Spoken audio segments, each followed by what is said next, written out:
roughly 1.5 to 3 days in countries with transmissions, the battle against COVID rages on. Now, if the British Prime Minister does try to take this country back to the kind of severe restrictions that we saw at the outside of the pandemic, he may face some serious resistance even from within his own party. Just yesterday, he accepted the resignation of his Brexit minister over the direction that the government was headed, specifically on COVID. That now former minister urging the Prime Minister not to adopt the kind of coercive measures, as he writes, that we've seen elsewhere, especially in Europe. All right, thanks so much, Scott McLean. Appreciate it. Now, here in the U.S., President Joe Biden will address the nation Tuesday amid fears that the Omicron variant could make an already dangerous surge even worse. The country's now averaging more than 125,000 new infections a day. That's about where we were in September at the end of the summer spike. Cases are rising especially fast in the Northeast, Midwest, and South. And what's more concerning, experts say the Delta variant is driving the latest surge, not Omicron. It's expected to become the dominant strain in the coming weeks. Hello. But CDC numbers show right now Omicron accounts for just around 3% of new cases. Now, all this comes as the busy holiday season is fast approaching. More than 109 million Americans are expected to travel this year. And for those who are unvaccinated, experts say prepare to get infected. I think if you are unvaccinated now and you travel in this country, you are going to get this virus. I think if you are unvaccinated in this country and you go to a holiday party, you are going to get this virus. If you are unvaccinated and you walk into a bar, you are going to get this virus. It's that contagious, and it will be that ubiquitous. New York just broke a troubling COVID-19 record for the second consecutive day. The state is reporting more new cases than it did at the start of the pandemic. CNN's Polo Sandoval explains. Well, the state of New York reported its highest daily COVID case count, roughly 21,000 earlier this week here. Here in New York City, the city's health commissioner saying that they have noticed a tripling of new cases just in the last month alone is certainly why authorities are making sure, at least calling on people to take those steps to protect not only themselves but others, especially because they have noticed two indicators or trend into key indicators here, including the 7-day average, which topped about 120,000 across the country, and the total number of COVID hospitalizations that exceeded 68,000. So authorities certainly hoping that people will take those measures like getting vaccinated, getting boosted, and getting tested to try to lighten the load on those healthcare workers that have already been at it for quite some time. Now, when it comes to getting tested, we have certainly seen an increase in the interest of people, including massive lines at facilities throughout the city here. In fact, just early Saturday morning, there was a long line of people outside this urgent care clinic of people hoping to be able to get an appointment to come in and get tested to make sure that it's safe together with their loved ones for Christmas. Because I've been potentially exposed, I've had friends, or I had a niece that was going to come up here to visit, and we canceled that. I had friends that were like, oh, let's have a little gathering, and already got texts saying maybe next year. I'm not too worried because I got the booster shot. I'm just about to travel, so it's a requirement to get the test. And there are also the disruptions here in New York City alone, with Broadway already canceling several of their performances. Those were sporadic cancellations that were announced after several of the cast and crew experienced breakthrough cases. And then, of course, the Radio City Christmas Spectacular that is obviously extremely popular. They canceled their performances for the rest of the season. When you hear from New Yorkers, there certainly is a feeling of deja vu with these kinds of closures and cancellations, although this time, many people counting on that additional protection of their vaccines. Polo Sandoval, CNN, New York. For some insight on what we know about the Omicron variant, we're going to take you now to the University of Nebraska Medical Center. Now, this hospital has been on the front lines of the coronavirus pandemic from the very beginning. It's where U.S. federal officials sent 13 infected passengers aboard the Diamond Princess cruise ship. Clinicians there were among the first in the nation to develop their own in-house coronavirus test. And joining me now is infectious disease specialist Dr. James Lawler. He's the co-executive director of the Global Center for Health Security at the University of Nebraska Medical Center. Doctor, thank you so much for joining us here. So, as I just mentioned, your hospital is widely considered one of the best prepared hospitals to deal with COVID in terms of, pandemic-specific training and infectious disease equipment. So, looking at what's happening in the UK now, record cases, the hospital system again under strain. How prepared are you for a possible huge surge due to the Omicron variant? Well, we're already experiencing a large surge with Delta variant across Nebraska and much of the Midwest of the U.S. And so we're not in a very good position to get additional patients either from Omicron or from seasonal influenza, which we expect will be kicking up here very soon. We're already starting to see the first trends of flu season. So we're in a difficult position in our hospital to be able to absorb more patients, and I know that we're looking at potentially a large surge of patients with Omicron. In the UK, what we've seen is the strain on the hospital system. It's not just because of the COVID patients going to hospital, but because doctors, nurses, staff, they're getting sick themselves. So how big a problem do you expect that to be when many hospitals are already short-staffed and running on fumes? That's been a big problem for us as well. We've had more hospital staff absent in the last week than we've had at any time other than our previous peak last year. So we're very concerned about the well-being of our staff and also just their ability to be able to show up every day when either they or their family members can become cases themselves. Yeah, it's totally understandable given how long this pandemic has just gone on and on. But widening this out beyond your hospital, I mean, you said that the U.S. has just weeks to take action to stem a wave of Omicron infection. But what can be done? What action specifically are you calling for?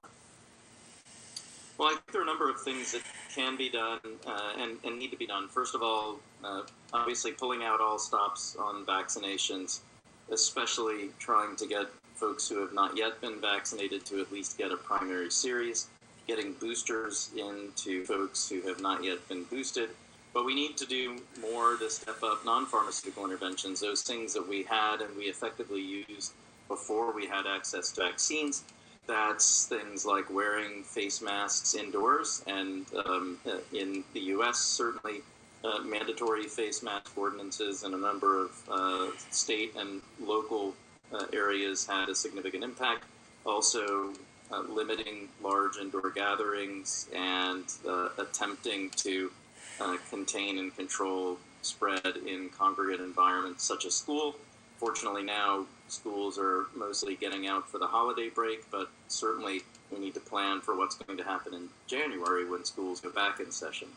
Yeah, many of those decisions are made at the at the local or state level. But I want to look nationally here. The White House press secretary tweeted that we are prepared for the rising case levels, and POTUS will detail how we will respond to this challenge. So President Biden will be giving an Omicron-focused speech this Tuesday. So what are you hoping to hear from him, and what concrete steps are you hoping he will take at a national level?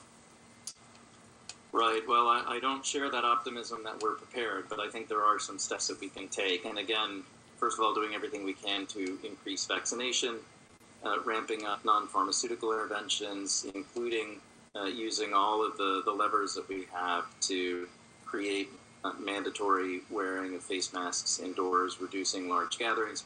One thing that the federal government can do is to provide significant support for testing, to be able to get testing resources where we need them.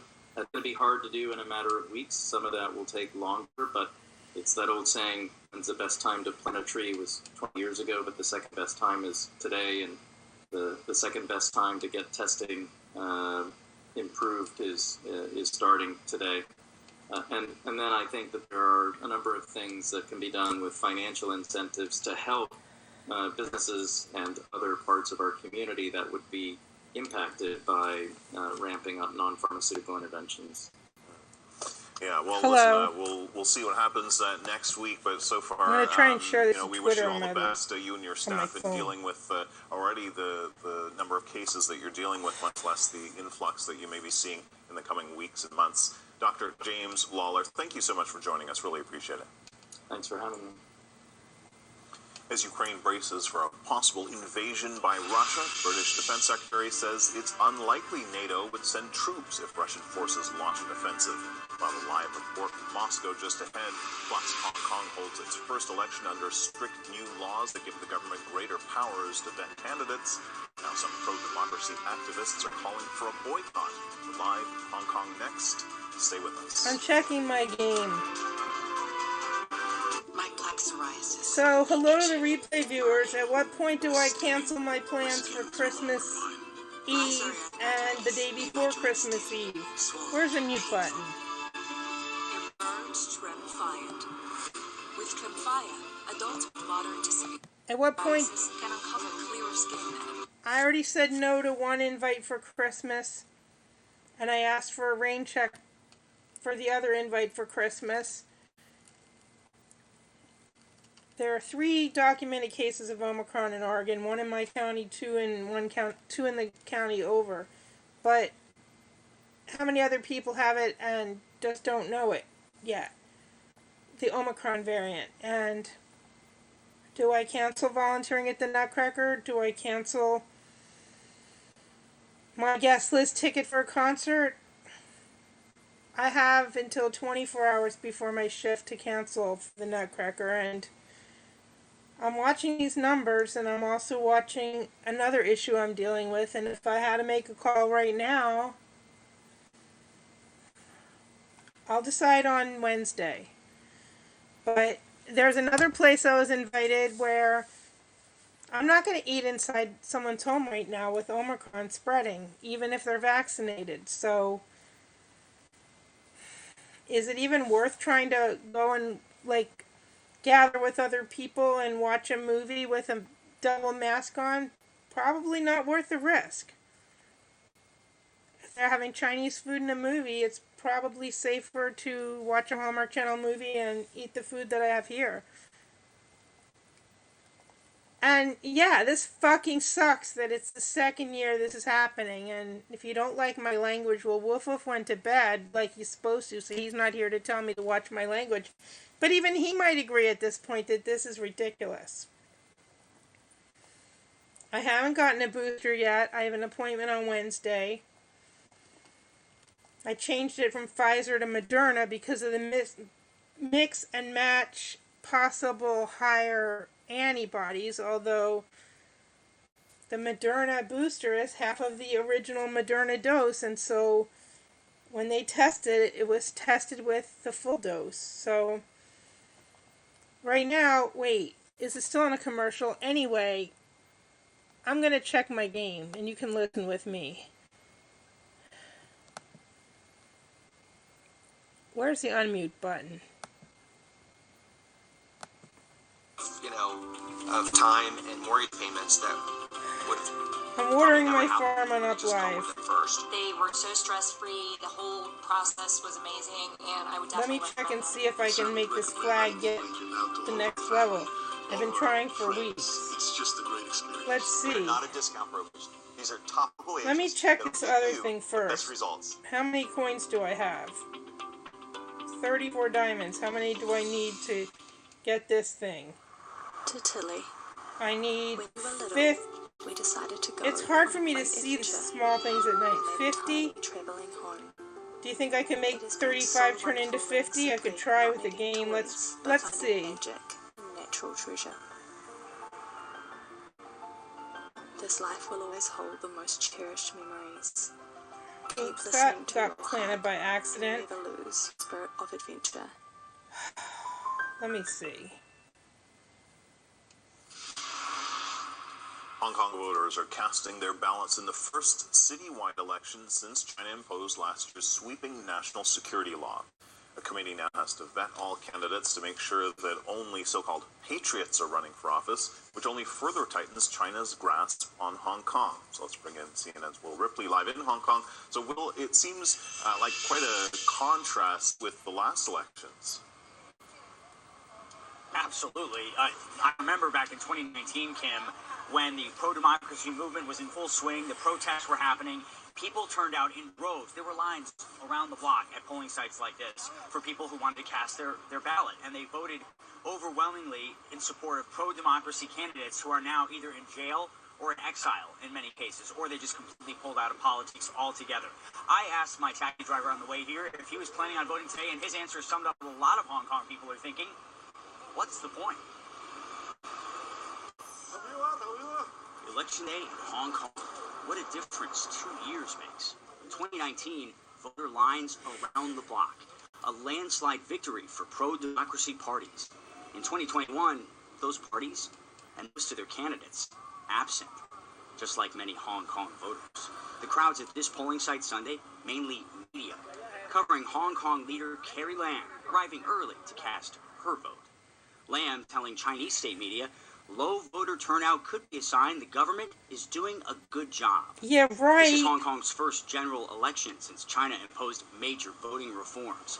New mechanisms to vet candidates, making sure only so-called patriots, those loyal to Beijing, can run.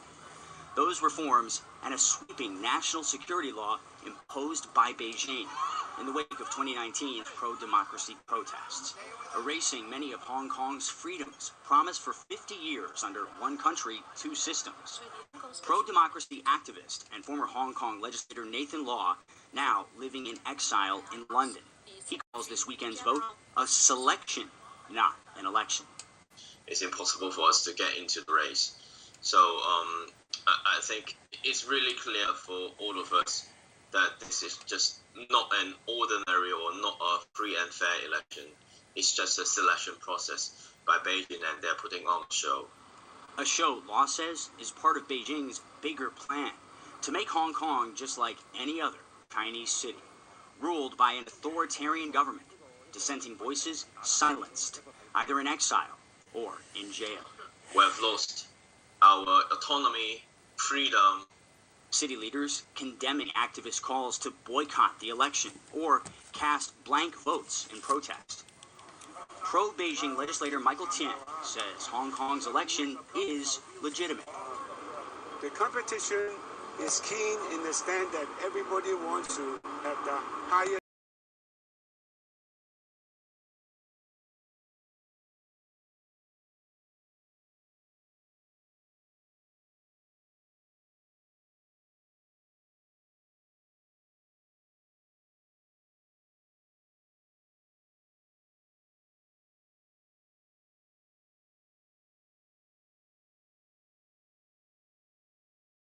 Means many Hong Kong voters simply don't show up.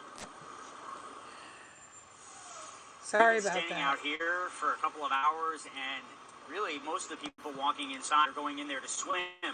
They're not going in there to cast their ballots. There are definitely more police officers out here than people who are casting their votes. But even if many Hong Kong citizens are not taking this election seriously, the officials certainly are. They've actually issued arrest Where did my warrants diamonds for pro-democracy go? activists, accusing them of inciting people not to participate in this I had election. 35. Where'd they go? Called a sham. Fascinating report, Will Ripley in Hong Kong. Thanks so much. In the coming hours, voters in Chile face a stark choice between far-right conservative Jose Antonio Cast and leftist Gabriel Boric in a presidential runoff election. The winner will replace outgoing President Sebastián Piñera, who's set to leave office in March. The election comes amid social unrest and as the elected assembly drafts a new constitution meant to replace the one inherited from dictator Augusto Pinochet's era. NATO allies are speaking out about Russia's military buildup near Ukraine and the looming threat of an invasion.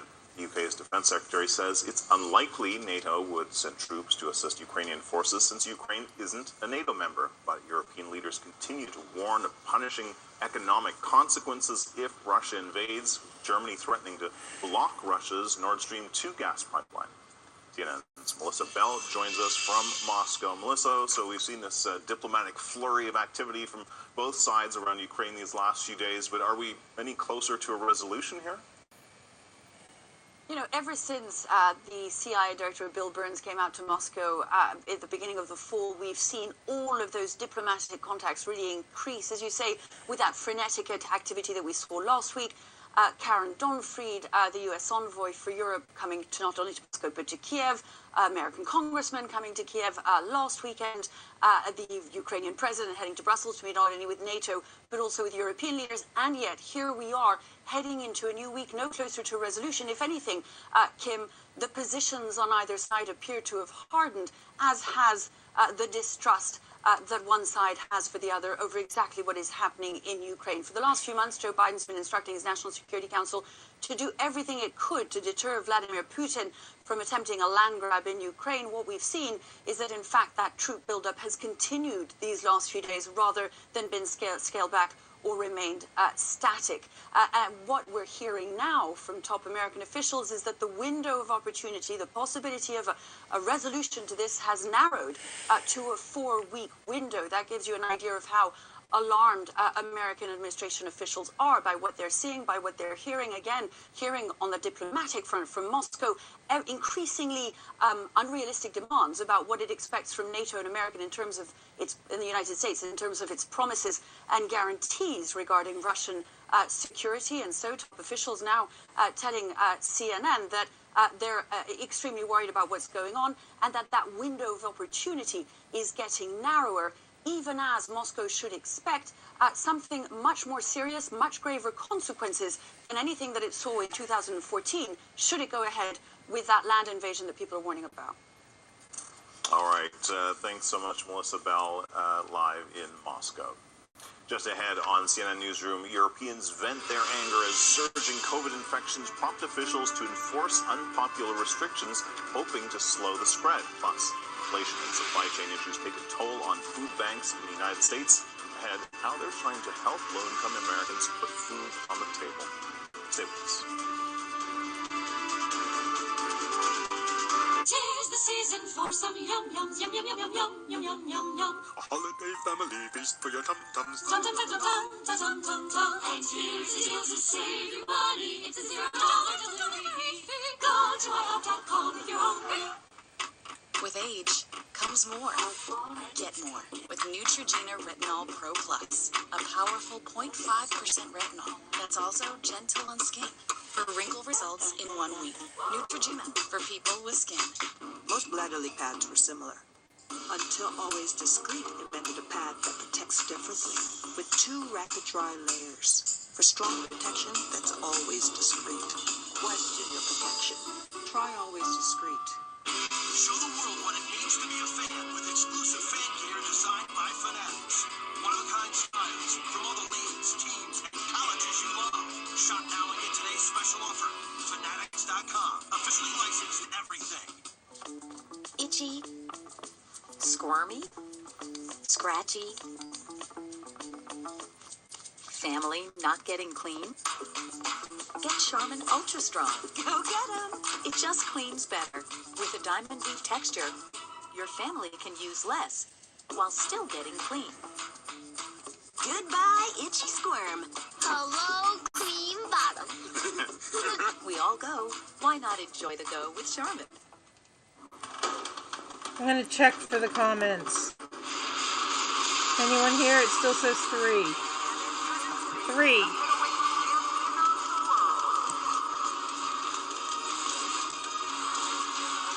Alright.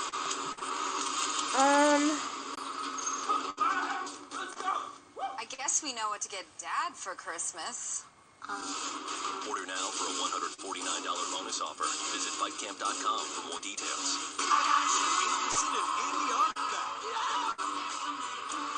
New Year's Eve live from Times Square.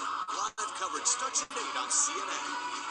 When it's cold outside, the secret to keeping feet warm and comfortable is 35 below thermal socks. They're the anytime, anywhere cold weather socks guaranteed to keep your feet comfy, cozy, warm to meet the demands of your active When did outdoor that become a lifestyle, or phrase? just lounging or working at home. 35 below thermal socks are made from aerospace fabric technology that merges soft fleece comfort with real sock science. I'm 35 checking this below game. has thousands of heat-radiating aluminized threads. My eyes tightly are saying woven it's time into to go a to breathable, bed. cozy knit fabric that Or transfers at least use perspiration my eye away to drops. keep your foot dry. Meanwhile, millions of super soft loops surround your foot to cushion and comfort. Now, 2 pairs of amazing 35 below socks in gray or black are yours for just $19.99 plus shipping and handling. And wait, as a special bonus, if you order now, we'll add a 3rd pair to your order absolutely free. And when you call, ask about the 35 below gator. Here's how to order. To order your 35 below thermal socks in gray or black, go online to 35belowthermal.com or call 800-728-1285. Just Call Out My Name, Sunday, January 2nd at 9 on CNN.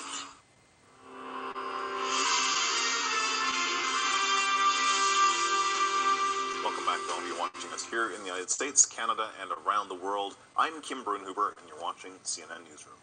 Let's return to our top story. Rising COVID cases are forcing governments and the private sector to take drastic action to stem the spread, and it's driving many people in Europe who are unhappy over vaccine mandates and restrictions into the streets to protest.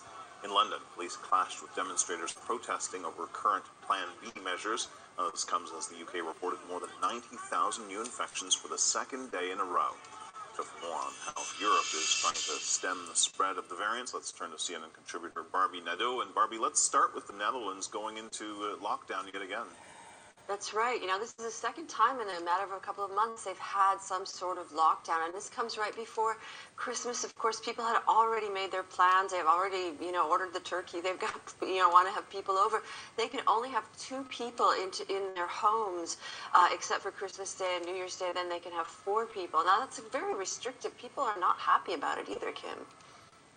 Yeah, looking at all those protests that I was listing, there's a sense that the backlash to these restrictions is growing. That's right. We've seen protests all across Europe this weekend, here in Italy and in France. And these are protests largely by anti-vax people who don't want to have to be vaccinated in order to do anything. And now that's it's something that we've seen all, since last summer, basically. But each time these people gather, it becomes a super spreader event. The cases are always tied to these gatherings, these protests, these angry outbursts across Europe. And they're very counterproductive because the governments aren't going to do anything to change it. They're going to keep those restrictions in place, making this really, a pandemic of the unvaccinated in many ways, Kim. Yeah, and then you kind of touched on this, but just, to really enforce it one by one, the holiday festivities are getting canceled. It's sort of promising another dark holidays and New Year's for many. I know, Rome is also affected where you are, right? That's right. They've canceled the New Year's Eve concert that everybody was looking so forward to. Last year was a holiday season like no other, and this year it's a holiday season that's seemingly like last year, which is disappointing to a lot of people across Europe, Kim. Yeah, absolutely. Let me see if there's any comments. Barbie Nadeau, thanks so much. All In right. the U.S., legal challenges the Hello. Biden administration's vaccine mandate for large I'm gonna employers get my eye are likely drops. headed to the U.S. Supreme Court. A federal appeals court on Friday upheld the mandate for companies with 100 workers or more, but within hours, numerous groups appealed the decision to the High Court. The government agency overseeing the mandate said it wouldn't enforce it before January 10th, acknowledging that many legal issues are still unresolved. And U.S. President Joe Biden will address public concerns about the Omicron variant in a speech on Tuesday. And the White House is clarifying remarks made by Vice President Kamala Harris about mutations like the Omicron and Delta variants. What did she say? Joe Johns reports. In a departure from a continuing message from the White House on COVID, Vice President Kamala Harris conceding in a wide-ranging interview with the Los Angeles Times that the administration did not anticipate the Omicron and Delta variants. Here's a quote from that interview. "We didn't see Delta coming. I think most scientists did not, upon whose advice and direction we have relied, didn't see Delta coming. We didn't see Omicron coming, and that's the nature of what this awful virus has been, which, as it turns out, has mutations and variants." A White House official also clarifying to CNN that the administration was aware of variants in general, and that's the reason for masking, as well as encouraging the public to get vaccinated. On Saturday, the White House press secretary announced on Twitter that President Biden will give a COVID speech on Tuesday that will include a stark warning to Americans who have not gotten vaccinated. Joe John, CNN at the White House. Higher demand, limited supply, and shipping delays are all contributing to higher prices. And now that the new variants, well, we have the Omicron variant, that could shift demand from services to goods as people avoid crowded places and stay home instead. And that would put even more stress on supply chains. It could even affect energy demand. Less travel and more time at home could actually ease pressure on energy prices, which are driving a lot of the inflation. All right, It let me could check affect my the other supply game. of goods. Some factories are closed due to the pandemic. Leslie Bacho is the CEO of Second Harvest of Silicon Valley, a food bank based in San Jose, California, that serves Santa Clara and San Mateo counties, including Silicon Valley and the San Francisco Peninsula. And she joins me now from San Francisco. Thanks so much for being here with us. So a new report showed a key measure of inflation climbed to a level we haven't seen since 1982. Basically, when, Thriller had just come out, Argentina invaded the Falkland Islands, and, obviously the downstream effects have been enormous. You serve some 450,000 people every month. So how has your food bank been affected? Well, of course, the pandemic has just been so challenging for food banks across the country. For our food bank, we're providing still twice as much food as we were pre-pandemic. And for so many of our neighbors, they are still struggling due to months of lost wages and being behind on rent and other expenses. And so we're expecting to continue this for the foreseeable future. Of course, what's challenging right now is we're seeing food costs increase, we're seeing freight costs increase, and we're also seeing a lot of challenges in the supply chain, like things not arriving or showing up late or just missed orders. That's making it really tough for food banks to continue to supply this amount of food. Yeah, concretely, how is it causing you problems? Is it just you can't get your hands on things, or is it your costs have gone up so much that you can't deliver certain items to people? What's the worst part of this?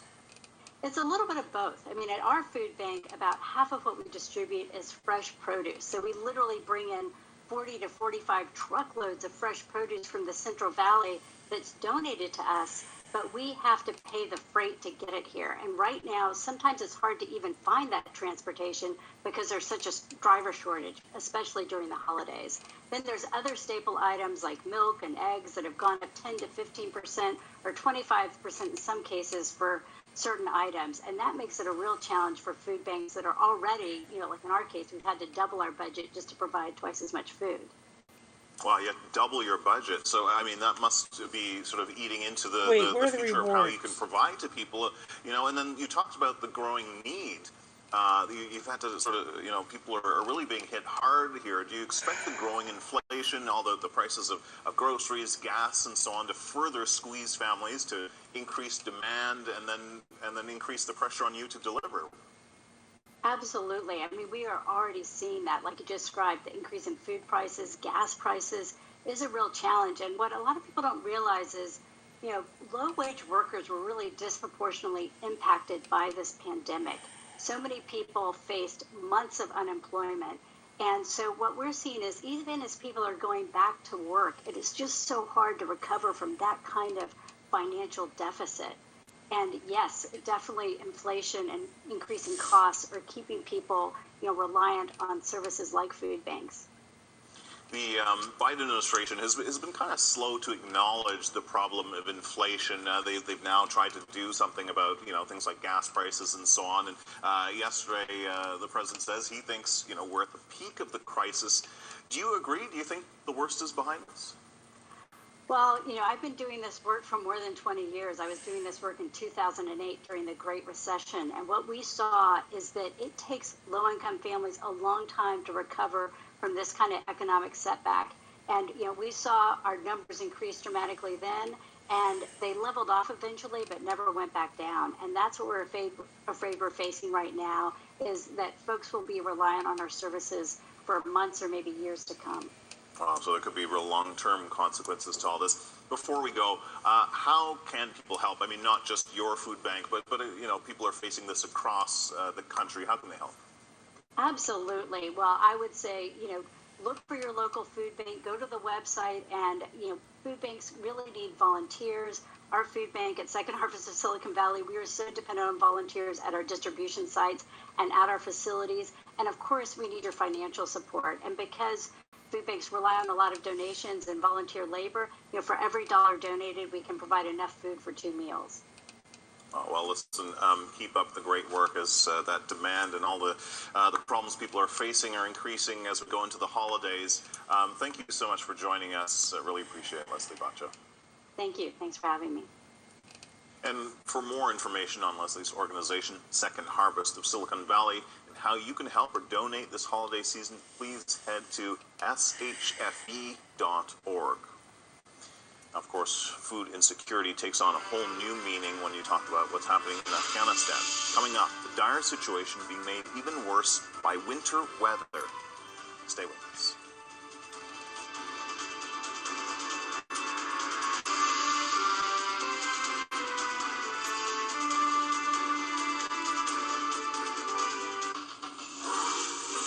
It's not always the most wonderful time of the year. So if you could use a holiday from the holidays, you could probably use a pancake. Lactate is 100% real milk, just without the lactose. So you can enjoy it even if you're sensitive to dairy. So anyone who says lactate isn't real milk is also saying Mabel here isn't a real cow. And she really hates that. Lenjet's holiday sale is on now for the #1 gift this holiday season, the Lenjet 2 portable blender. It packs the power of the big blender on the go, and it crushes right through ice. You just drop in your favorite ingredients, even frozen fruit, and make a smoothie anytime, anywhere. Lenjet cleans itself. Just add a drop of soap, water, and blend. Recharge quickly with any U.S. partner. Order now on Lenjet.com and get our best deal ever. For people who could use a lift, new Neutrogena Rapid Firming, a triple lift serum with pure collagen, 92% saw visibly firmer skin in just 4 weeks. Neutrogena for people with skin. Good morning, Caesar Slots. Welcome to our brand new renovated game. Get excited because we designed a whole new 3 slot machine experience with mega wins and an avalanche of coins. But we didn't stop there. With brand new mini games and endless possibilities to win huge prizes. So come on, download Caesar Slots for free today. Spin those slots and keep those prizes coming. Anderson and Andy are back. Z-Live from Times Square. Live coverage starts at 8 on CNN. When it comes to real estate agents, experience matters. The best agents know how to market your home for top dollar and navigate through a complex transaction. At Ideal Agent, we created our smart seller system with top-rated local agents to sell your home for as low as a 2% commission. I was amazed at the fact that my house sold in one day. Ideal agents see me in the neighborhood of $20,000 to $25,000 in commissions. The process was as easy as it gets. It was turnkey. I'm a very busy guy, and they just took care of everything. They are the #1 way to sell your house. I've used Ideal Agent 2 times. Ideal Agent guided me through the entire process, every step. You want to have the best agents, but you want to get the best deal. Using Ideal Agent with both properties, I've saved over $30,000. Our service is free, available nationwide, and there's zero obligation. Call us today or visit idealagent.com.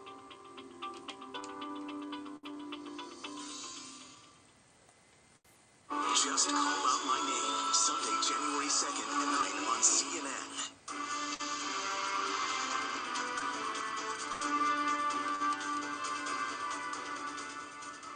Winter in Afghanistan threatens to make an already dire situation worse for millions of people. Michael Holmes reports on the horrific conditions facing desperate people as cold weather sets in. Kabul's first snowfall. For these children throwing snowballs at each other, it's a fun day. But for many Afghans facing their first winter back under Taliban control, the cold conditions are a sign of difficult times ahead.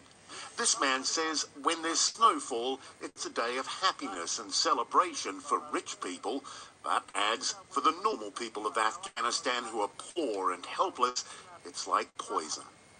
The country's economy, already shaky after decades of war, has been pushed to the brink of collapse since the Taliban's takeover in August.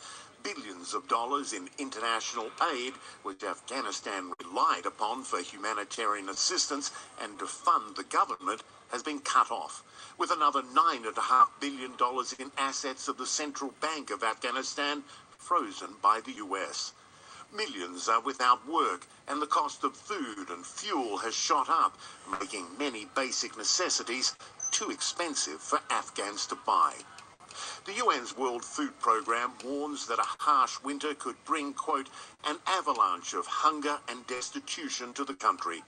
The aid group says an estimated 98% of Afghans aren't eating enough, up 17% since the Taliban's takeover. Families are resorting to desperate measures as the bitter winter sets in. 9 in every 10 families are now buying less expensive food, which tends to be less nutritious. 8 in 10 are eating less, and 7 in 10 are borrowing food in order to get by. Officials say that food insecurity will push people deeper into poverty, which could result in families turning to ever more desperate measures to survive, including child labour, early marriage, and even the sale of children. On Saturday, senior Taliban leaders asked countries to release the blocked aid, saying it hurt the common people and would force more families to migrate. Hard choices ahead for the international community, but mainly for the people of Afghanistan, who once again are left out in the cold. Michael Holmes, CNN. The Taliban say they're ready to start issuing passports again, raising hopes for Afghans desperate to leave their country. Crowds gathered outside the passport office in Kabul as the news spread. The Islamist rulers stopped issuing passports after taking power in mid-August. They tried to restart the process in October, but closed days later when their biometric machines stopped working. Well, 'tis the season after all. It's a rather ugly year ahead. We'll go around the world meeting people who are determined to spread some holiday cheer. Stay with us.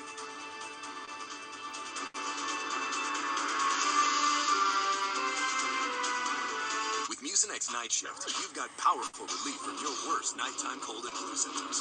The Grab Night Shift to fight your symptoms, get your Z's, get back to your rhythm. The relief you need, the cash you want. Enjoy the magic of freshness from Nuts.com. Fresh nuts, dried fruits, sweets and treats, freshly roasted, freshly dipped, freshly seasoned, and delivered fast with free shipping. Nuts.com. Fresh snacks from our kitchen to yours. Do you struggle to fall asleep and stay asleep? Qunol Sleep Formula combines 5 key nutrients that can help you fall asleep faster, stay asleep longer, and wake up All right, refreshed. let me see if anyone The commented. brand I trust is Qunol. No. Alright. It's not always the I'm going to shut this down in 12 minutes. Let me check my other phone. from the holidays. You could probably use a pancake. Re-entering data that employees could enter themselves? That's why I get up in the morning. I have a secret method for remembering all of my HR passwords. My boss doesn't remember approving my time off. Let's just find that email. The old way of doing business slows everyone down. With Paycom, employees enter and manage their own HR data in one easy-to-use software. Visit paycom.com for a free demo.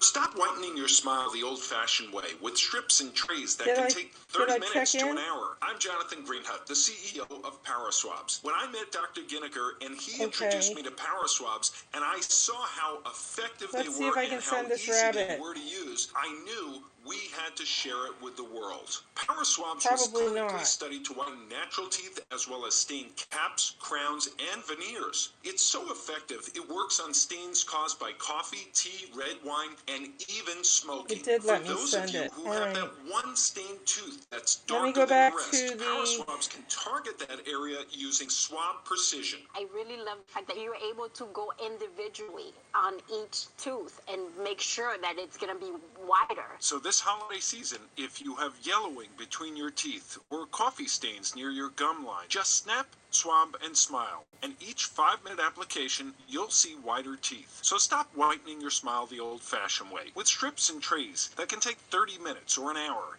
And start using the Power Swabs 5-minute solution. Just snap, swab, and smile. After just 7 days, the results were awesome. Power Swabs was easy to use every day, and each day I could see it better and better, and from beginning to end, it's definitely whiter. They look clean, they feel clean, and people have made comments about it, which is nice. Call for your 5-minute solution to whiter teeth. This holiday season, order Power Swabs and receive up to 40% off the retail price. Get a free Power Swabs Quick Stick pen with your order. The Quick Stick pen is your on-the-go solution to help prevent stains from adhering to your teeth after drinking coffee, tea, or even after smoking. And in addition to saving up to 40% This on is your a purchase fucking and your annoying free Quick Stick commercial. pen, get free shipping by ordering now. Dial the number on your screen or Yes, visit I know. Even if Wolf powerswabs.com went to bed, I should not use that language in my broadcast. Closed captioning brought to you by Page Publishing. We help publish, distribute, and sell your book. Have you written a book and want it published? Thousands of authors have with Page Publishing. If we decide to publish you, your work ends and ours begins. Call for your free author submission kit.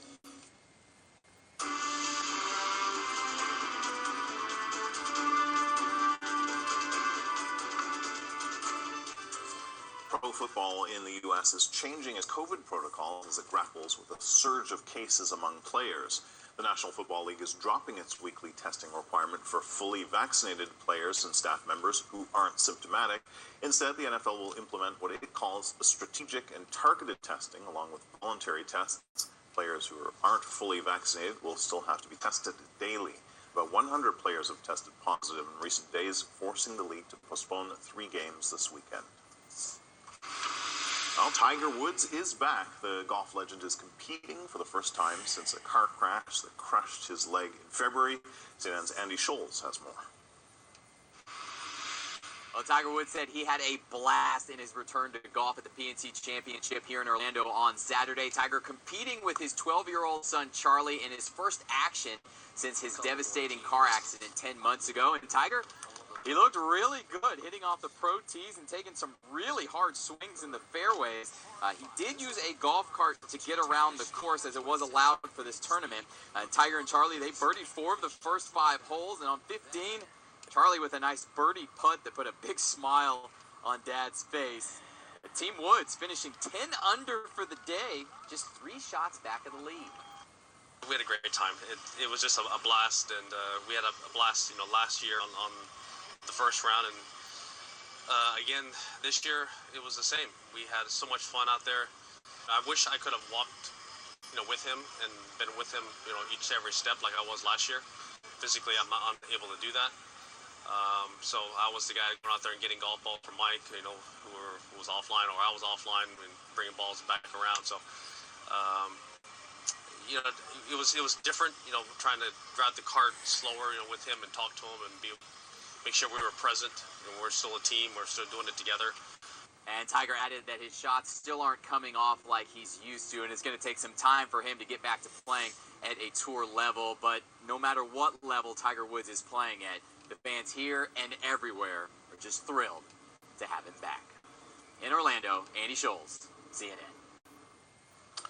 2021 will be remembered for many things. The never-ending pandemic, a dramatic volcano, deadly tornadoes, Afghanistan. But around the world, people are showing their inner strength, doing their best to recover and spread a little bit of holiday cheer. CNN's Al Goodman has more. At the end of another hard year, the festive lights in New York City are a soothing sight.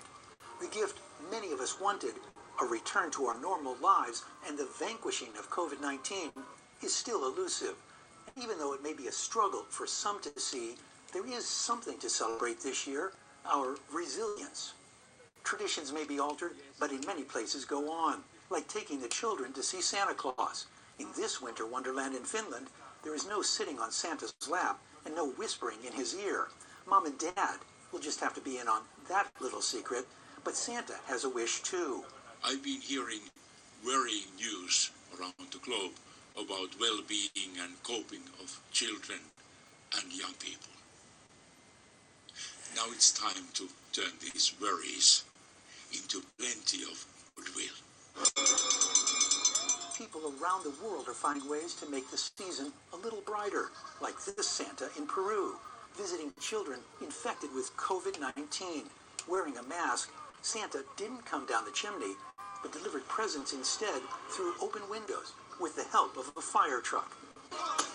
Migrant children strike a piñata at a shelter in Tijuana, a little holiday cheer, as families gather together for a religious festival to commemorate Mary and Joseph's search for shelter before the birth of Jesus, a quest close to the heart of many people here who have been stuck in this border town for months while they wait for permits to enter the U.S.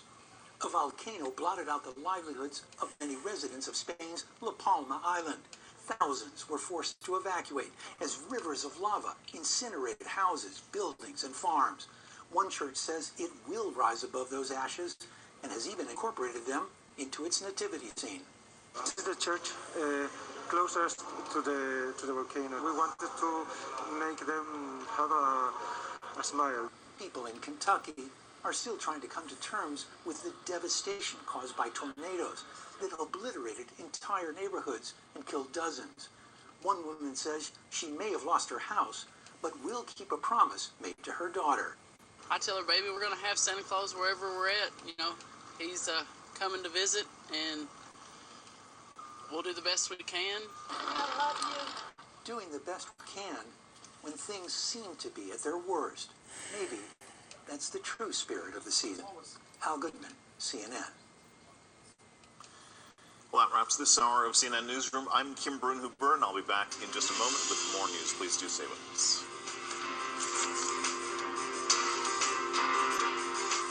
Okay, I know I said I was going to turn this off at 1, but I'll give it one segment on the next part.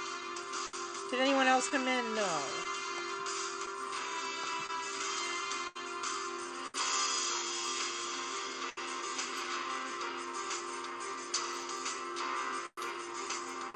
Tis the season for some yum yums, yum yum yum yum yum yum yum yum yum. A holiday family feast for your tum-tums. Tum tum tum tum tum tum tum tum. And here's the deal to save your money. It's a $0 delivery fee. Go to iHop.com if you're hungry. Show the world what it means to be a fan at Fanatics.com. The largest assortment of officially licensed college fan gear from more than 500 colleges. Shop now and get today's special offer. Fanatics.com. Officially licensed everything. When it comes to real estate agents, experience matters. The best agents know how to market your home for top dollar and navigate through a complex transaction. At Ideal Agent, we created our smart seller system with top-rated local agents to sell your home for as low as a 2% commission. I was amazed at the fact that my house sold in one day. Ideal agents saved me in the neighborhood of $20,000 to $25,000 in commissions. The process was as easy as it gets. It was turnkey. I'm a very busy guy, and they just took care of everything. They are the #1 way to sell your house. I've used Ideal Agent 2 times. Ideal Agent guided me through the entire process, every step. You want to have the best agents, but you want to get the best deal. Using Ideal Agent with both properties, I've saved over $30,000. Our service is free, available nationwide, and there's zero obligation. Call us today or visit idealagent.com.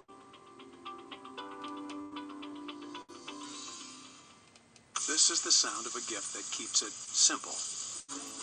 No late night assembly, no batteries required, no complications. An Omaha Steaks gift is easy to give and a joy to receive. This holiday, give the gift that's simply perfect. Just a little holiday wisdom from Omaha Steaks. Visit omahasteaks.com/TV to order the Simply Perfect gift today for just $99.99, and we'll include 8 additional burgers free. I got you.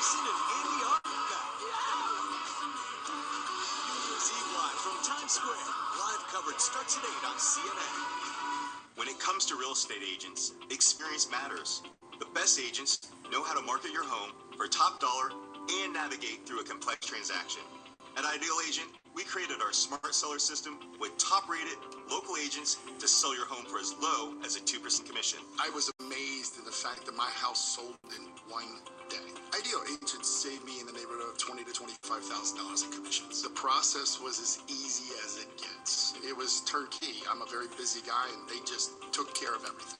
They are the #1 way to sell your house. I've used Ideal Agent 2 times. Ideal Agent guided me through the entire process, every step. You want to have the best agents, but you want to get the best deal. Using Ideal Agent with both properties, I've saved over $30,000. Our service is free, available nationwide, and there's zero obligation. Call us today or visit idealagent.com.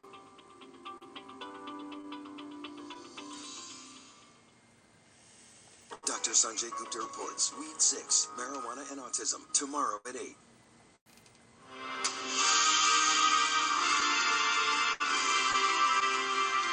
Welcome to On Watching Us here in the United States, Canada, and around the world. I'm Kim Brunhuber, ahead on CNN Newsroom. The U.S. on alert with COVID cases surging ahead of a busy holiday week. Americans are encouraged to prepare for tough times ahead.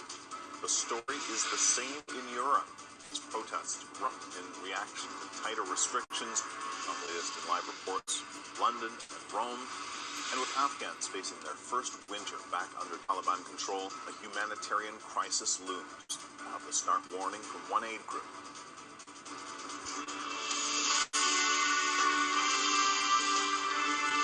Live from CNN Center, this is CNN Newsroom with Kim Brunhuber.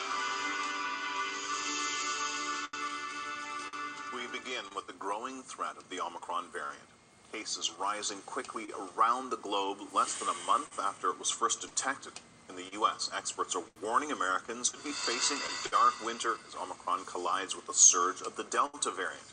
The country is now averaging more than 125,000 new infections a day. Cases are rising especially fast in the Northeast, Midwest, and South, but experts say that's mostly being fueled by the Delta variant, not Omicron. It's expected to become the dominant strain in the coming weeks, but CDC numbers show right now Omicron accounts for just around 3% of new cases. U.S. hospitals are already feeling the impact. Around 69,000 Americans are currently hospitalized with the virus, and experts say Omicron is only likely to make things worse, putting more strain on an already overwhelmed healthcare system. Now, despite all that, Americans aren't putting the holidays on hold. More than 109 million people are expected to travel this year, close to pre-pandemic levels. New York just broke a troubling COVID-19 record for the second consecutive day. The state is reporting more new cases than it did at the start of the pandemic. CNN's Polo Sandoval explains.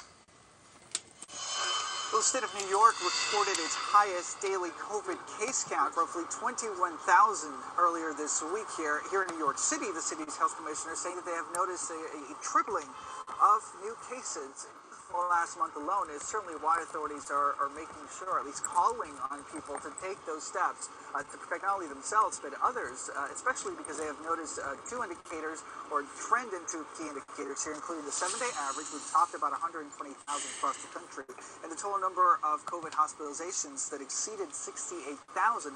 So authorities certainly hoping that people will take those measures like getting vaccinated, getting boosted, and getting tested to try to lighten the load on those healthcare workers that have already been at it for quite some time. Now, when it comes to getting tested, we have certainly seen an increase in the interest of people, including massive lines at facilities throughout the city here. In fact, just early Saturday morning, there was a long line of people outside this urgent care clinic of people hoping to be able to get an appointment to come in and get tested to make sure that it's safe to gather with their loved ones for Christmas. Because I've been potentially exposed, I've had friends, or I had a niece that was going to come up here to visit, and we canceled that. I had friends that were like, oh, let's have a little gathering, and already got texts saying maybe next year. I'm not too worried because I got the booster shot. I'm just about to travel, so it's a requirement to get the test.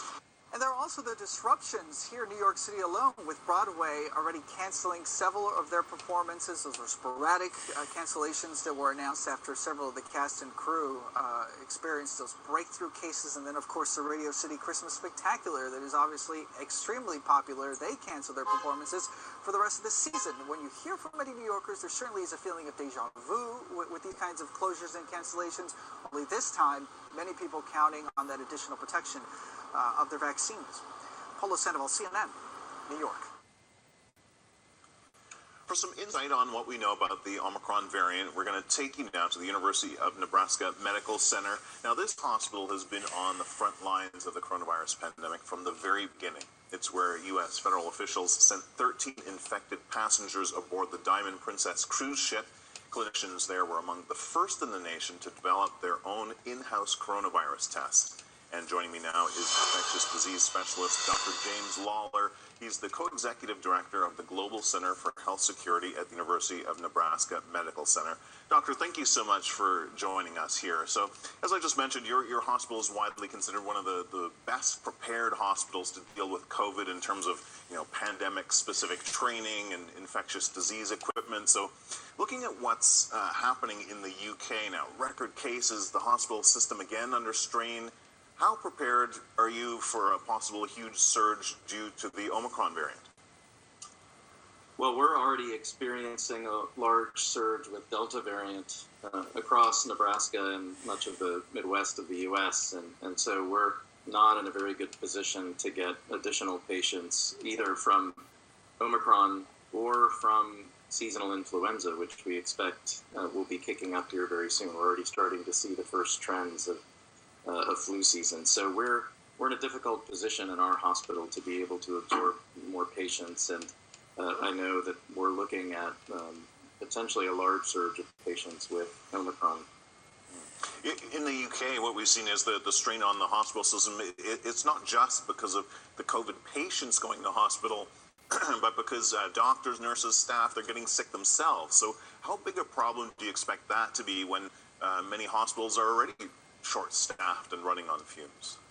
That's been a big problem for us as well. We've had more hospital staff absent in the last week than we've had at any time other than our previous peak last year. So we're very concerned about the well-being of our staff and also just their ability to be able to show up every day when either they or their family members can become cases themselves.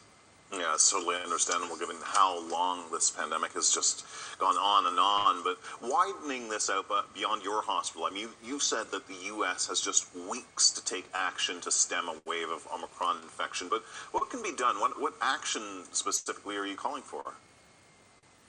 Well, I think there are a number of things that can be done and need to be done. First of all, obviously pulling out all stops on vaccinations, especially trying to get folks who have not yet been vaccinated to at least get a primary series, getting boosters into folks who have not yet been boosted. But we need to do more to step up non-pharmaceutical interventions, those things that we had and we effectively used before we had access to vaccines. That's things like wearing face masks indoors, and in the U.S., certainly mandatory face mask ordinances in a number of state and local areas had a significant impact. Also, limiting large indoor gatherings and attempting to contain and control spread in congregate environments such as school. Fortunately, now schools are mostly getting out for the holiday break, but certainly we need to plan for what's going to happen in January when schools go back in session.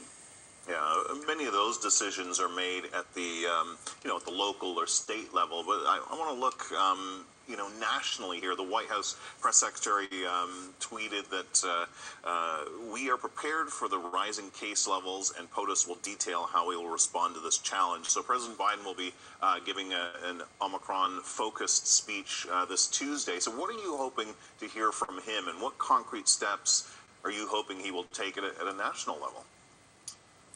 Right. Well, I don't share that optimism that we're prepared, but I think there are some steps that we can take. And again, first of all, doing everything we can to increase vaccination, ramping up non-pharmaceutical interventions, including using all of the levers that we have to create mandatory wearing of face masks indoors, reducing large gatherings.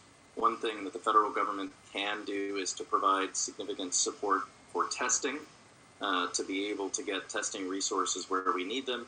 That's going to be hard to do in a matter of weeks. Some of that will take longer, but it's that old saying, when's the best time to plant a tree was 20 years ago, but the second best time is today, and the second best time to get testing improved is starting today. And then I think that there are a number of things that can be done with financial incentives to help businesses and other parts of our live, community but this was that an would hour be ago. impacted by ramping up non-pharmaceutical interventions. Yeah, well, listen, we'll see what happens next week, but so far, we wish you all the best, you and your staff, in dealing with already the number of cases that you're dealing with, much less the influx that you may be seeing in the coming weeks and months. Dr. James Lawler, thank you so much for joining us. Really appreciate it. Thanks for having me. As both the Omicron and Delta variants cause COVID cases to rise across Europe, we have reporters covering all the angles. CNN contributor Barbie Nadeau is in Rome for us, but first, let's go to Scott McLean in London. All right, so Scott, the London mayor declared a major incident. Explain what that means and why he's doing it. Hey, Kim, first off, we've got a little bit of news this morning from the UK Health Secretary Sajid Javid, who says that the Omicron variant, as expected, is officially the dominant strain in this part of the UK. We already learned this week that it had been dominant in Scotland. Now it's dominant in England as well, making up about 60% of the cases. We know the Brits are already locked out of France effectively. As of later tonight, they'll also be locked out of Germany. The Prime Minister meeting with his top cabinet advisors, top civil servants, to try to figure out what to do next. The official word from Downing Street is that they're discussing lockdown measures. Beyond that, we don't have more information. The health secretary, though, saying this morning that if there were to be any kind of further measures taken beyond what's in place right now, the Parliament would be recalled. There's plenty of suggestion in this country that the current measures, the indoor mask mandate and the COVID passports for very large events and for nightclubs, probably won't be enough to curb the spread of Omicron. It seems, though, the Prime Minister is taking this sort of wait-and-see approach, because right now, at least nationally, there hasn't been any significant change in the number of people hospitalized or on ventilators. But in places where the Omicron variant is most present, like London, they are seeing that start to spike. Up 30% just in the last week, the number of hospitalizations. That's according to the London mayor. And as you said, Kim, he's just declared this major incident. This is the kind of thing that normally would be reserved for the aftermath of disasters or terror attacks. Essentially, first responders or emergency services able to draw resources from wherever they can and make special arrangements to make sure that they're fully staffed. Because one of the things that the mayor is saying is that there have been so many infections amongst healthcare workers that there's starting to be a lot of absences piling up, which obviously is causing a lot of big problems, Kim. Yeah, and, we've seen some pretty stark warnings from government scientists about the likely case numbers they'll see in the coming weeks if more restrictions aren't put in place now. But how hard will that be for Boris Johnson, given he's facing more and more political backlash from within his own party about the measures he's already putting in place? Yeah, you're absolutely right. And look, when it comes to those predictions, one of the most dire predictions came just this week, and it found that under the worst case scenario with Omicron, that about half of the English population, more than half of the English population, could be infected with that variant over the winter months. Obviously, that would cause huge problems, even if the variant is sort of a less severe strain, because, of course, even a smaller percentage of hospitalizations of a very, very large number is going to cause big problems.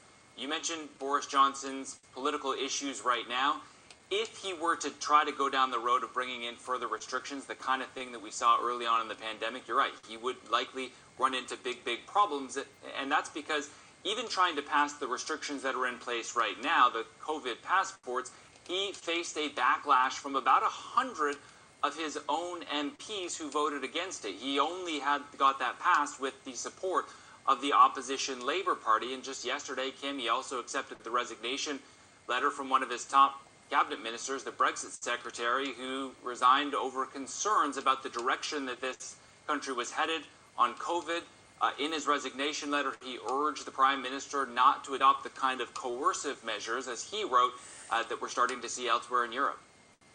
Yeah, it would be a shame for politics to inform action on this score. But anyway, we'll wait and see what happens. Scott McLean in London, thank you so much. And now for more on how the rest of Europe is trying to stem the spread of the COVID variants, let's turn to CNN contributor Barbie Nadeau. So Barbie, let's start with the Netherlands going into lockdown yet again.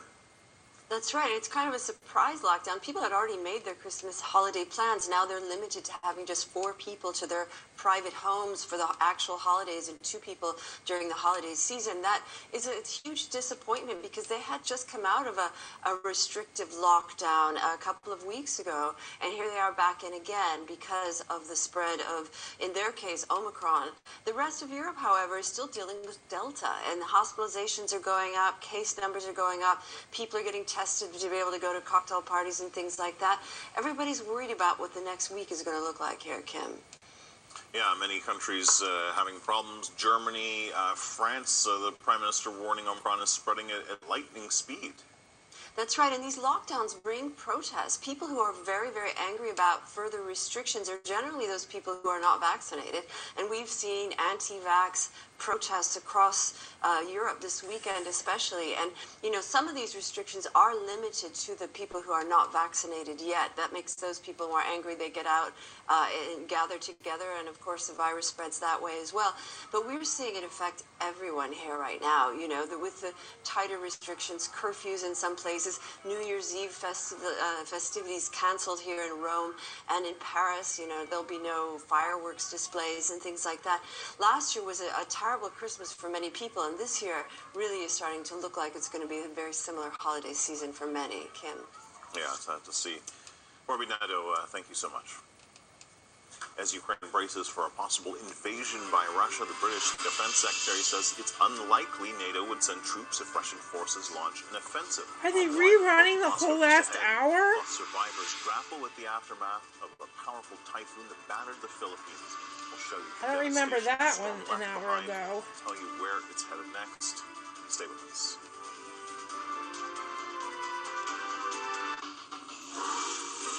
It's not always the most wonderful time of the year. So if you could use a holiday from the holidays, you could probably use a pancake. Firefighter Maggie Grunwald knows how to handle dry weather and dry cracked skin. New Gold Bond Advanced Healing Ointment. Restore healthy skin with no sticky feeling. Gold Bond. Champion your skin. This winter, when you find yourself looking at this, don't do this, or this. When it comes to snow, go with Snow Joe, the #1 brand of cordless snowblowers, with ultra-powerful Ion Plus lithium-ion technology. Snow Joe's cordless snow shovels and blowers are the lightweight, cordless way to clear walkways, driveways, decks, steps, sidewalks, and yards. I've been using the Snow Joe products for several years now. I'm very happy and excited with the way that they work. I also have a battery-powered snowblower, which works amazing. This handy grab-and-go snow shovel weighs less than 14 pounds. It clears up to 300 pounds of snow per minute, throws up to 20 feet away, with up to 70 minutes of runtime per charge. Got a bigger clearing job to handle? Forget about gas. Cut the cord and go with Joe. This 48-volt Snow Joe cordless blower clears over 10 tons of snow in 30 minutes on a single charge, about the weight of 5 pickup trucks. You only get that kind of power with Snow Joe's exclusive 24-volt Ion Plus battery technology with EcoSharp power management, driving a heavy-duty rubber-tipped steel blade auger that shreds snow without scratching the pavement and with 0 emissions. Best of all, it starts like this. Listen to how quiet it is. After years of shoveling snow with a traditional manual shovel, my search led me to Snow Joe's cordless battery-operated snowblowers. Ended up being one of the absolute best purchases that I have ever made. Both me and my lower back, thank you. Call now to order your Snow Joe today with prices starting at just $199.99. Or go online to snowjoeontv.com and pay as low as $19 a month. Order now and get 2 free gifts, a premium 3-year warranty, plus free shipping. A total savings of over $100. Call 1-800-813-7311 or go online to snowjoeontv.com. I thought I was managing my moderate to severe Crohn's disease. Then I realized something was missing. Me. My symptoms were keeping me from being there for her. So I talked to my doctor and learned Humira is the #1 prescribed biologic for people with Crohn's disease. Humira helps people achieve remission that can last, and the majority of people on Humira saw significant symptom relief in as little as 4 weeks. Humira can lower your ability to fight infections. Serious and sometimes fatal infections, including tuberculosis and cancers, including lymphoma, have happened, as have blood, liver, and nervous system problems, serious allergic reactions, and new or worsening heart failure. Tell your doctor if you've been to areas where certain fungal infections are common, and if you've had TB, hepatitis B, are prone to infections, or have flu-like symptoms or sores. Start Humira if you have an infection. Be there for you and them. Ask your gastroenterologist about Humira. With Humira, remission is possible. Learn how AbbVie could help you save on Humira. Do you struggle to fall asleep and stay asleep? Cunol Sleep Formula combines 5 key nutrients that can help you fall asleep faster, stay asleep longer, and wake up refreshed. The brand I trust is Cunol.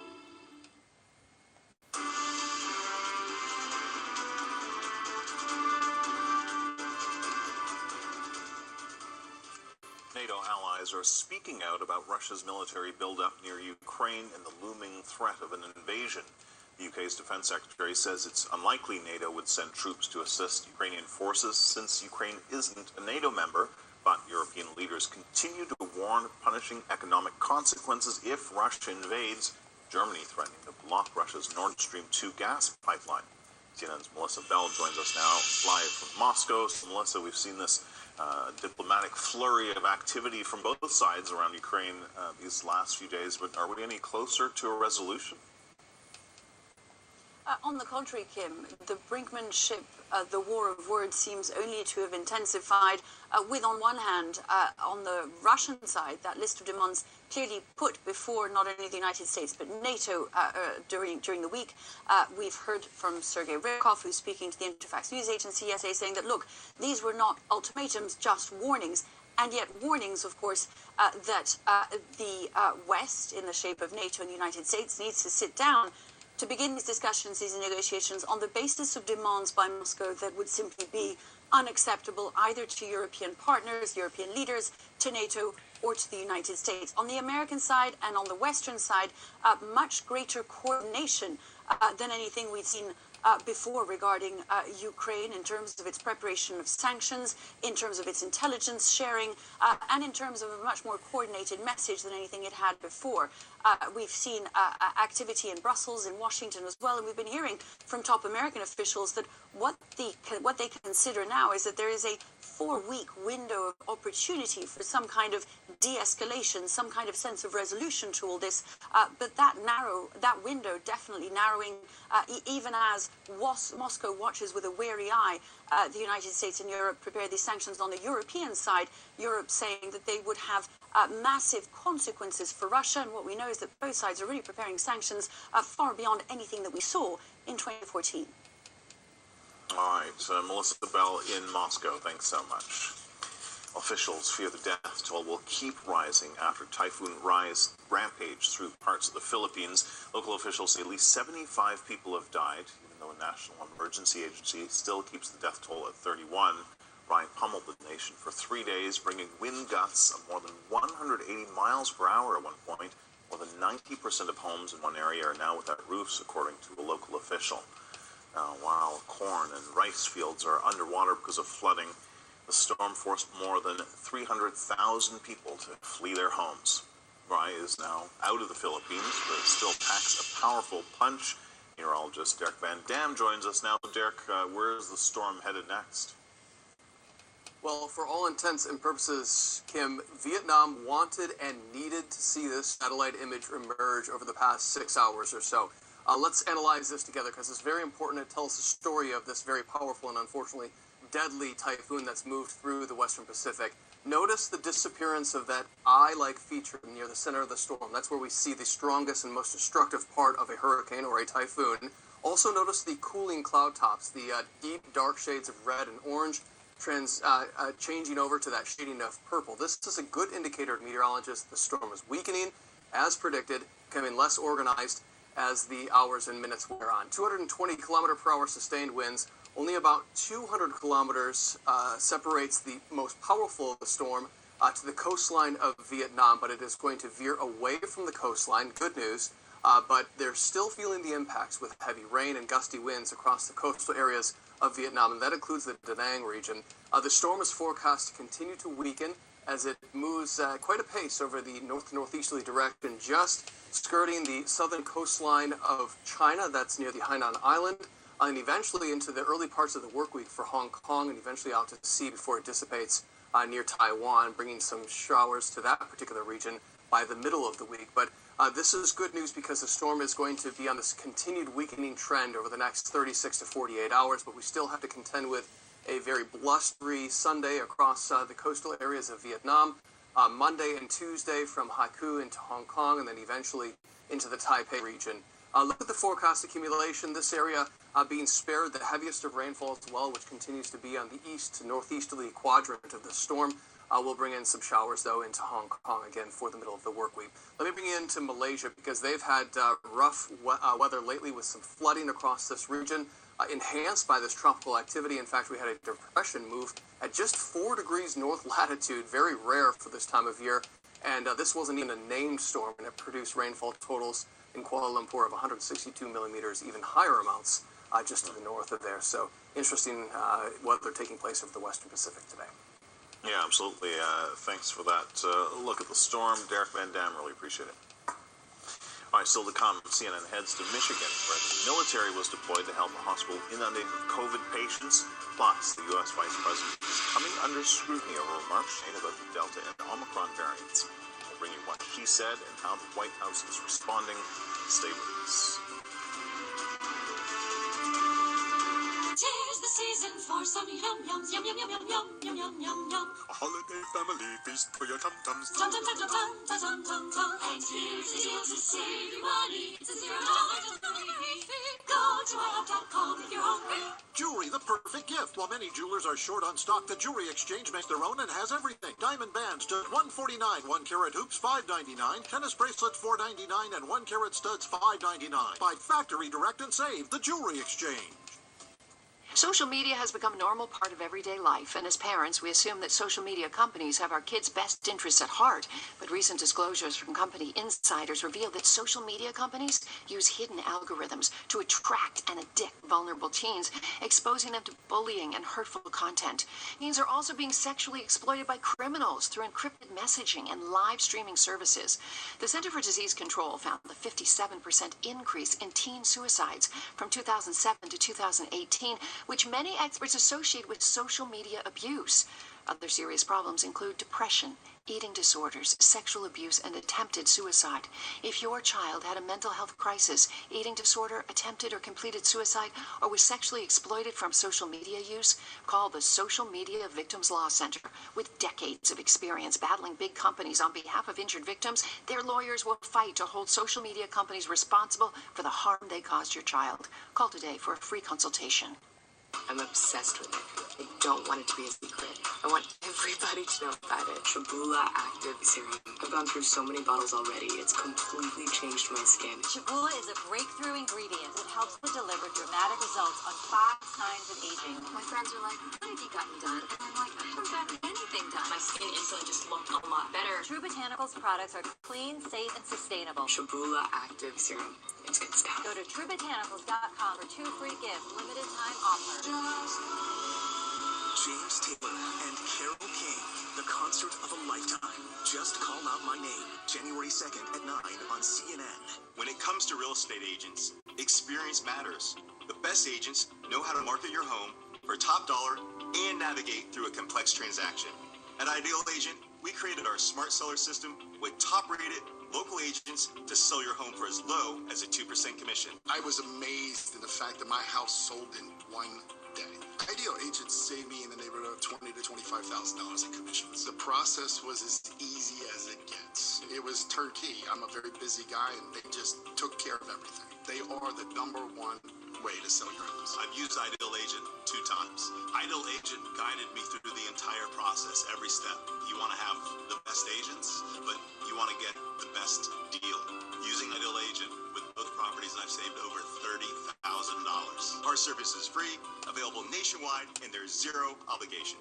Call us today or visit idealagent.com. CNN New Year's Eve Live with Anderson Cooper and Andy Cohen. Coverage starts at 8.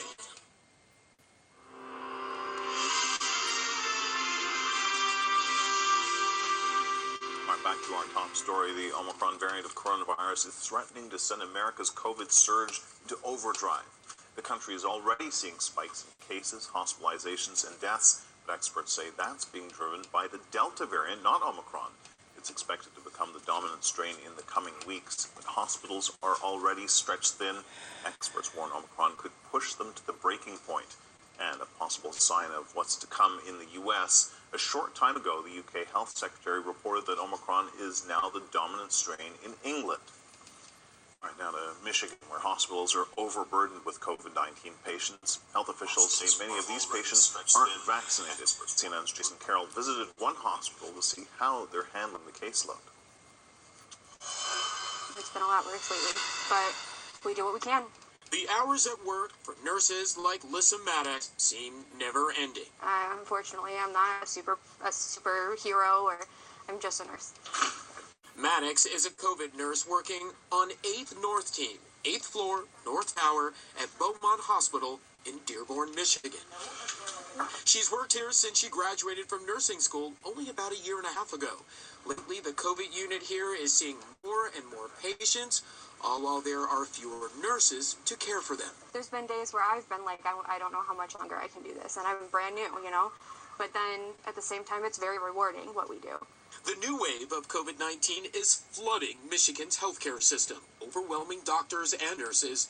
Admissions to hospitals statewide have risen 43% over the past month. Currently, there are more than 100 people being treated for COVID-19 at Belmont Hospital. By comparison, in July, hospitalized COVID patients were only in the single digits.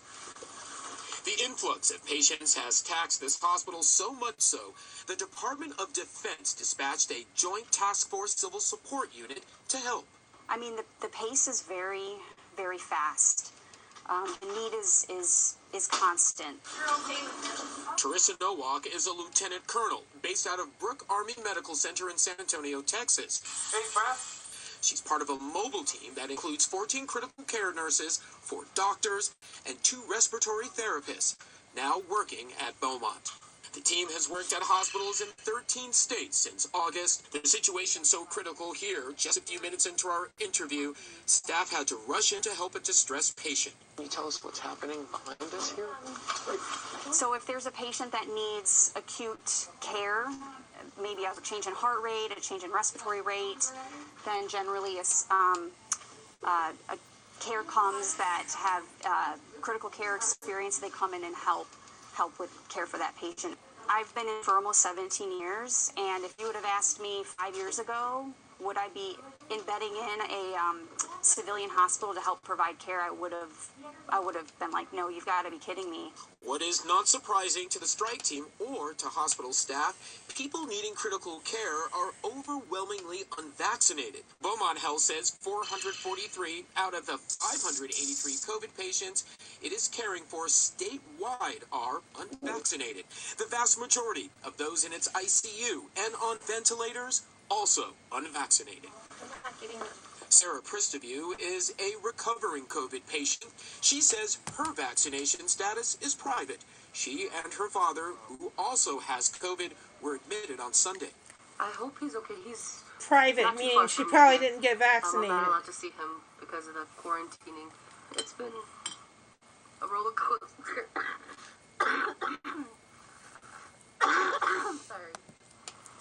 It's been a roller coaster, but now I feel a lot better. Pristaview says she needed oxygen when she arrived, but no longer. And she credits those working the COVID unit here, both civilian and military, with helping to save her life. And as for urgent pleas from those in the medical field for more people to get vaccinated, she says this.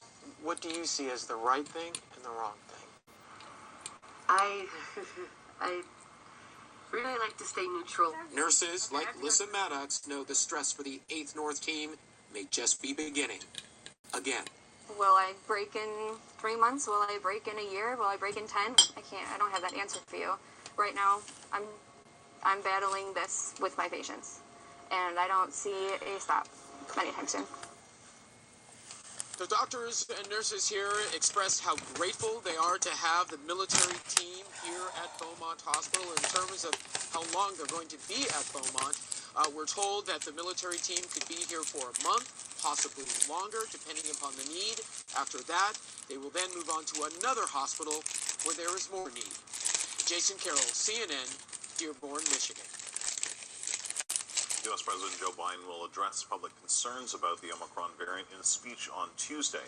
In the White House's clarifying remarks made by Vice President Kamala Harris about mutations like the Omicron and Delta variants. CNN's Joe Johns reports. In a departure from the continuing message from the White House on COVID, Vice President Kamala Harris conceding in a wide-ranging interview with the Los Angeles Times that the administration did not anticipate the Omicron and Delta variants. Here's a quote from that interview. "We didn't see Delta coming. I think most scientists did not, upon whose advice and direction we relied, didn't see Delta coming. We didn't see Omicron coming, and that's the nature of what this awful virus has been, which, as it turns out, has mutations and variants." A White House official also clarifying to CNN that the administration was aware of variants in general, and that's the reason for masking, as well as encouraging the public to get vaccinated.